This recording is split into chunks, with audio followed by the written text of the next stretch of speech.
ಶಾಪುರದ ಕಲ್ಲಿನಾಥ ಶಾಸ್ತ್ರಿಗಳಿಂದ ಹಿಡಿದು ನಮ್ಮ ವಿಶೇಷವಾಗಿ ಪುರಾಣಿಕ ಮಠದಿಂದ ಹಿಡಿದು ಇಲ್ಲಿ ತನಕ ಕೂಡ ಅಂತರತ್ನಗಳ ಅನರ್ಘ ರತ್ನಗಳೇ ಇಲ್ಲಿ ಉದಯ ಆಗ್ತವು ಅಂತಕ್ಕಂಥ ಮಾತನ್ನು ಹೇಳ್ಬೇಕಾಗತ್ತೆ.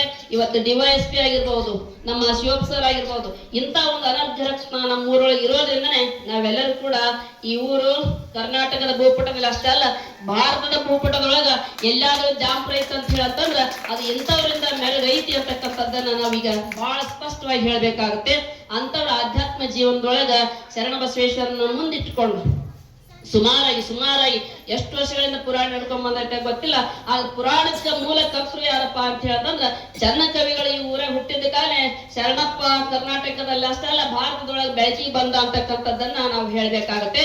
ಅಜ್ಜವ್ರು ಹೇಳಿದ್ರು, ಒಟ್ಟಾರೆ ಒಂದೇ ಸಮಯಕ್ಕೆ 700ರಿಂದ 800 ರಥಗಳನ್ನ ಎಳಿಸ್ತಕ್ಕಂಥ ಸಂಸಾರಿಕ ರೈತನಾಗಿರ್ತಕ್ಕಂಥವನು, ನಿನ್ನೆ ಅರ್ಥ ಮಾಡ್ಕೊಡ್ರಿ, ರೈತನಾಗಿರ್ತಕ್ಕಂಥವನು ಸಂಸಾರಿಕರಾಗಿರ್ತಕ್ಕಂಥವನು 700ರಿಂದ 800 ತೇರುಗಳನ್ನ ರಥಗಳನ್ನ ಒಂದೇ ಸಮಯಕ್ಕೆ ಒಂದೇ ದಿವಸಕ್ಕೆ ಎಳಿಸ್ತಕ್ಕಂಥ ವಿಶೇಷವಾಗಿರ್ತಕ್ಕಂಥ ಶಿವಯೋಗ ಸಾಧನೆ ಮಾಡಿರ್ತಕ್ಕಂಥವ್ರು ಯಾರಾದ್ರೂ ಅಂದ್ರೆ ಅದು ಕಲಬುರಗಿ ಶರಣಪ್ಪನವರು ಅಂತಕ್ಕಂಥದ್ದನ್ನ ಬಹಳ ಹೆಮ್ಮೆಯಿಂದ ಹೇಳ್ಕೊಳ್ಬೇಕಾಗತ್ತೆ. ಅದು ನಮ್ಮವರು, ನಮ್ಮ ರೈತರು ಅಂತಕ್ಕಂಥದ್ದು.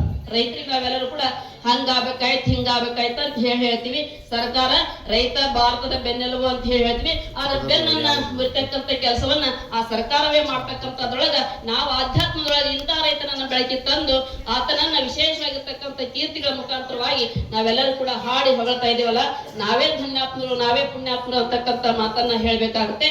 ಆ ನಿಟ್ಟಿನೊಳಗ ನಮ್ ದ್ಯಾಂಪುರ ಗ್ರಾಮದ ಸಮಸ್ತ ಸದ್ಭಕ್ತರು ಶರಣಪ್ಪ ಅಂತ ಹೇಳ್ತಾನೆ ಅಂದ್ರ ಆಗ ಅಷ್ಟೊಂದು ವಿಶೇಷವಾಗಿರ್ತಕ್ಕಂಥ ಭಕ್ತಿ ಶ್ರದ್ಧಾ, ಶರಣ ಬಸವ ಅಂತ ಹೇಳಂತಂದ್ರೆ ಅಷ್ಟೊಂದು ಶ್ರದ್ಧಾ ಭಕ್ತಿ ಇರ್ತಕ್ಕಂಥ ಭಕ್ತರು. ನೀವೆಲ್ಲರೂ ಕೂಡ ಶ್ರದ್ಧಾ ಭಕ್ತಿಯಿಂದ ದುಡಿಯೋದನ್ನು ನೋಡಿನಪ್ಪ ಅಂತ ಹೇಳಂತಂದ್ರೆ ಕಲಬುರಗಿಯೊಳಗೆ ಶರಣಪ್ಪಿಲ್ಲ, ಅದು ದ್ಯಾಂಪುರದೊಳಗೆ ಅದಾರ ಏನು ಅಂತಕ್ಕಂಥ ಮಾತನ್ನ ಭಾಸವಾಗಿರ್ತಕ್ಕಂಥ ಮಾತನ್ನ ಹೇಳ್ಬೇಕಾಗತ್ತೆ.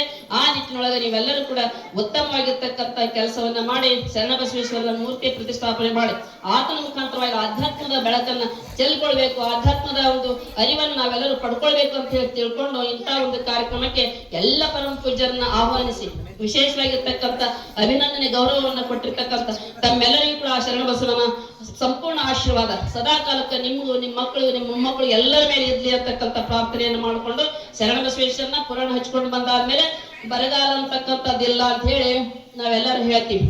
ಯಾಕಂತ ಹೇಳಿದ್ರೆ ಬರಗಾಲದ ಬಂಟ ಅಂತ ಹೇಳ್ತೀವಿ. ನಾವು ಬರಗಾಲ ಅಂತ ಹೇಳಿ ನಾವೇನು ಇವತ್ತು ಅನ್ಕೊಂಡ್ವೇನು ನಮ್ಮ ಬಡತನ ಹಿಂಗಿತ್ತಂತ ಹೇಳಿ ತಿಳ್ಕೊಂಡಿವೇನು? ಇಲ್ಲ, ಅದು ಯಾವಾಗಲೂ ಕೂಡ ನಾವು ಶ್ರದ್ಧಾ ಭಕ್ತಿಯಿಂದ ದುಡ್ಕೊಂಡು ಹೋದ್ವಪ್ಪ ಅಂದ್ರೆ ಅದನ್ನ ನೆನವನ್ನ ಇಟ್ಕೊಂಡು ಹೋದ್ಯಪ್ಪ ಅಂತ ಹೇಳಿದ್ರೆ ನಮ್ಗೆ ಎಂದಿಗೂ ಕೂಡ ಬರಗಾಲ ಇಲ್ಲ, ಎಂದಿಗೂ ಕೂಡ ಬಡತನ ಇಲ್ಲ ಅಂತಕ್ಕಂಥ ಮಾತನ್ನ ಈ ಸಂದರ್ಭದಲ್ಲಿ ಹೇಳ್ಬೇಕಾಗುತ್ತೆ. ಹಂಗಾಗಿ ಇವತ್ತಿನ ದಿವಸ ನೀವೆಲ್ಲರೂ ಕೂಡ ಶರಣ ಬಸವೇಶ್ವರ ಪುರಾಣ ಹಚ್ಕೊಂಡು ಬರ್ತಕ್ಕಂಥದ್ದಾಗಿತ್ತು. 2 ವರ್ಷ ಆಗೈತಿ ಬಿಟ್ಟು ಅಂತ ಹೇಳಿ ನಮ್ಮ ವಿಶ್ವಣ್ಣ ಹೇಳಿದ. 2 ವರ್ಷ ಐತಿ ಪುರಾಣ ಬಿಟ್ಟು ಅಂತ ಹೇಳಿ. ಪುರಾಣ ಬಿಡ್ಬೇಡ್ರಿ, ಯಾಕಂತ ಹೇಳ್ತಂದ್ರ ಅದು ಹೃದಯವನ್ನು ಅರಳಿಸ್ತಕ್ಕಂಥ ಕೆಲಸ, ಮನಸ್ಸನ್ನ ಬೆಳೆಸಿಸ್ತಕ್ಕಂಥ ಕೆಲಸ, ಮನಸ್ಸನ್ನ ಅರಳಿಸ್ತಕ್ಕಂಥ ಕೆಲಸ ಪುರಾಣದೊಳಗೈತಿ. ಹಂಗಾಗಿ ಉತ್ತಮವಾಗಿರ್ತಕ್ಕಂಥ ಪುರಾಣಿಕರು ಬಂದು ನಮ್ಮೆಲ್ಲರ ಮನಸ್ಸನ್ನ ಹದಗೊಳಿಸ್ತಾ ಇದ್ದಾರೆ. ಅದ್ರ ಮುಖಾಂತರವಾಗಿ ಸಂಸ್ಕಾರವನ್ನ ಬಿತ್ತಾ ಇದ್ದಾರೆ. ಸಂಸ್ಕಾರದ ಜೊತೆಗೆ ನಾವೆಲ್ಲರೂ ಕೂಡ ಉತ್ತಮವಾಗಿರ್ತಕ್ಕಂಥ ಬದುಕನ್ನು ಸಾಗಿಸ್ಕೊಂಡು ಹೋಗ್ಲಿಕ್ಕೆ, ಆಧ್ಯಾತ್ಮ ಜೀವನದೊಳಗೆ ಬದುಕನ್ನು ಸಾಗಿಸ್ಕೊಂಡು ಹೋಗ್ಲಿಕ್ಕೆ ಉತ್ತಮವಾಗಿರ್ತಕ್ಕಂಥ ಒಂದು ಮಾರ್ಗ ಅದು ಪುರಾಣ ಪ್ರವಚನ.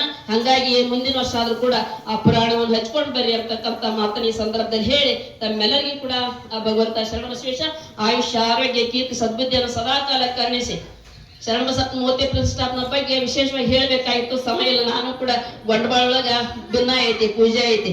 ಹಂಗಾಗಿ ಅಜ್ಜವ್ರು ಮಾತಾಡಿದ್ ನಾ ಮಾತಾಡಬಾರ್ದು ಅಂತ ಹೇಳಿ ಅವ್ರಿಗೆ ಕೊಟ್ಟಿದ್ವಿ. ಆದ್ರೂ ಕೂಡ ಮಾತಾಡ ಅಂತ ಅಂದಿದ್ದಕ್ಕೆ ಮಾತಾಡ್ಬೇಕಾಗಿತ್ತು. ನಿಮ್ಮೆಲ್ಲರಿಗೂ ಕೂಡ